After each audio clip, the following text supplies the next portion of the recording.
अस्सलामुअलैकुम। आज हम पढ़ेंगे फॉरवर्ड एंड बैकवर्ड रिएक्शन। तो फॉरवर्ड और बैकवर्ड रिएक्शन किसे कहते हैं? तो forward reaction in which the product are produce from reactant are called as forward reaction. वो रिएक्शन जिसमें प्रोडक्ट प्रोड्यूस हो जाए रिएक्टेंट से, तो ऐसे रिएक्शन को हम नाम देते हैं फॉरवर्ड रिएक्शन। या conversion of reactant into product per unit time, एक मखसूस वक्त में कितने रिएक्टेंट प्रोडक्ट में कन्वर्ट हो रहे हैं उसका हम क्या नाम देते हैं? Forward reaction. अब इसकी प्रॉपर्टी क्या है? फॉरवर्ड रिएक्शन की प्रॉपर्टी, तो फर्स्ट प्रॉपर्टी है it goes from left side to right side, ये लेफ्ट हैंड साइड से राइट हैंड साइड की तरफ मूव करेंगे। Second property at the initial stage it is very fast, जब रिएक्शन स्टार्ट होगा तो रिएक्टेंट की कंसंट्रेशन ज़्यादा होगी तो फॉरवर्ड का रेट ज़्यादा होगा।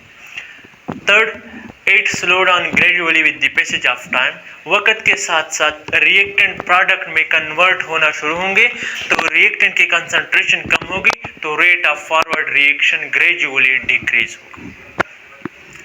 इसके बाद है बैकवर्ड रिएक्शन। बैकवर्ड रिएक्शन किसे कहते हैं?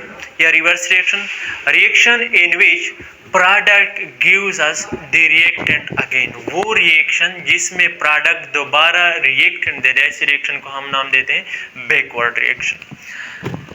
या conversion of product back into reactant per unit time, या प्रोडक्ट दोबारा जब रिएक्टेंट में कन्वर्ट हो जाए लेकिन एक मखसूस वक्फे के दौरान, उसको हम नाम देते हैं रिवर्स रिएक्शन। जिस तरह अभी इसकी प्रॉपर्टी को देखें, it goes from left side from right side to left side, ये राइट साइड से लेफ्ट साइड की तरफ मूवमेंट करेंगे। Second property at the initial stage it is very slow, initial stage में प्रोडक्ट की कंसंट्रेशन ना होने के बराबर होगी, बिल्कुल होगी नहीं, तो इसी वजह से इनिशियल स्टेज में रेट ये क्या होगा? स्लो होगा। Third it speed up gradually with the passage of time, ये स्पीड अप करेगा वक्त के साथ साथ तेज होगा, क्योंकि वक्त के साथ रिएक्टेंट का प्रोडक्ट में कन्वर्ट होना शुरू हो जाएंगे तो प्रोडक्ट की कंसंट्रेशन इंक्रीज होगी, ज़्यादा होगी, तो इस वजह से रेट क्या होगा बैकवर्ड रिएक्शन का? वक्त के साथ वो इंक्रीज होता जाएगा। इसके बाद एक graphical representation of dynamic equilibrium, dynamic equilibrium की ग्राफिकल रिप्रेजेंटेशन। तो फर्स्ट देखें ग्राफ, एक डायनामिक इक्विलिब्रियम किसे कहते हैं? तो state in reversible chemical reaction, ये वो स्टेट है, उस हालत को हम कहते हैं रिवर्सिबल केमिकल रिएक्शन का, जिसमें रेट ऑफ फॉरवर्ड रिएक्शन बराबर हो जाएंगे रेट ऑफ रिवर्स रिएक्शन के, जिसमें रेट ऑफ फॉरवर्ड रिएक्शन जितने रिएक्टेंट प्रोडक्ट में कन्वर्ट हो रहे हैं उतने प्रोडक्ट वापस जब रिएक्टेंट में कन्वर्ट होना शुरू हो जाए तो उसको हम नाम देते rate of forward reaction become equal to the rate of and the reaction continue at equal rate. अगर रिएक्शन इसी तरह कंटिन्यूस रहेगा तो उसको हम डायनामिक इक्विलिब्रियम कहते हैं। अगर यहाँ पर फॉरवर्ड और बैकवर्ड रिएक्शन कंटिन्यूस हो गए और रिएक्शन सीज्ड हो गई, स्टॉप हो गए, तो उसको हम फिर नाम देते हैं स्टैटिक इक्विलिब्रियम का। इसको हम क्या नाम देंगे? स्टैटिक इक्विलिब्रियम का।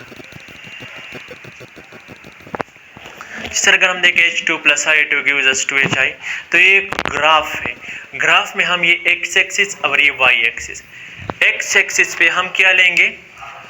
टाइम, y एक्सिस पे concentration of reactant and product. तो जब रिएक्शन स्टार्ट हो रहे हैं तो वहाँ पर प्रोडक्ट की कंसंट्रेशन हाई, रिएक्टेंट की कंसंट्रेशन हाई है, प्रोडक्ट की कंसंट्रेशन 0 है, यहाँ पर टाइम भी 0 है, लेकिन वक्त के साथ साथ रिएक्टेंट की कंसंट्रेशन कम हो रहे हैं और वक्त के साथ साथ प्रोडक्ट की कंसंट्रेशन ज़्यादा हो रहे हैं, प्रोडक्ट की मिकदार ज़्यादा, रिएक्टेंट की मिकदार कम।